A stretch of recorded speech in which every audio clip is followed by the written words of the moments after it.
So if an investor is trying to decipher quality in your multifamily investment, how do they do that? Let's take a minute to talk about it.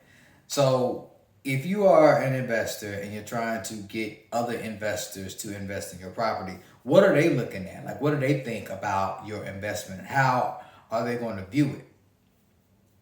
The first thing you should know is that the very first line of defense, if you want to call it that, in order for you to be able to have an investor invest with you, is going to be you, right? So if you have a track record, if you have done very well in other businesses, if you are a person who is perceived to be just a solid person of integrity who does what you say that you're going to do, then investors will believe in you even if they don't necessarily believe in your deal. Vice versa, you could have the greatest deal in the world, but if there are question marks about you, about your character, about your ability to perform or follow through, then that's going to show up and you're going to have trouble getting investors to invest in your deal. So the first thing is going to be you. If you pass the litmus test and now an investor is just looking at your deal, well, that gets evaluated too. And what I found is that the investors usually fall in one of two categories. The one investor is like the numbers guy, right? This is going to be people who have probably been in my field, computer scientists, engineers. They tend to want to know um, every assumption that you made, every plan for the property. They want to get into the numbers. They want to see your pro forma. They want to dive into the numbers with you to make sure that they understand it. And that's perfectly fine. And as an investor, you should be okay with that.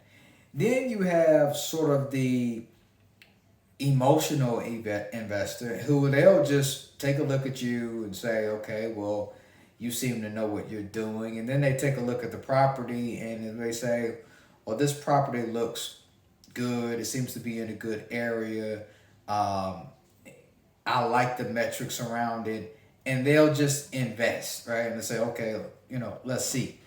You got to be okay with either one, and you've got to be able to communicate with either one. So what I would encourage you to do is show your investment in its best light. So get a professional photographer to come look at your property. I don't care if this is just a $250,000 piece of real estate. If you want somebody to invest in it, it's worth it for you to put money into it to get some quality videos shot.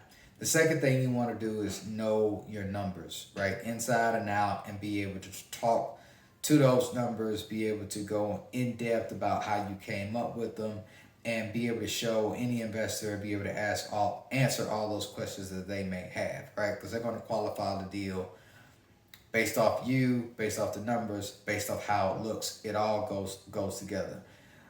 So just make sure that you show your property the best way. Make sure that you've come up with a business plan. Make sure that you put as much data around your deal as possible.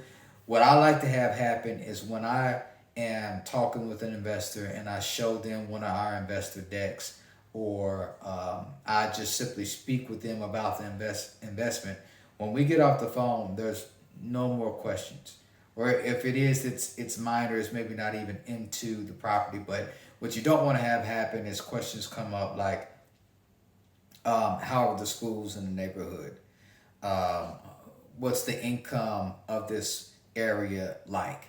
Are there any new developments in the area or businesses that are shutting down? You don't want to have questions like that come up and you not being able to answer them, because your investors are looking at you to be a market expert or to be the expert with this specific deal. So make sure that you know the deal inside and out so you can talk to those things intelligently, and also be more confident. What actually happens is as you go to answer the questions or find the answers to the potential questions, you become more confident in your deal. You become more confident in your ability to perform because you have already done the due diligence in advance. So Be a good person, make your deal look good, and know your numbers. All right. Hopefully you found this helpful. Like, subscribe, give me a comment below.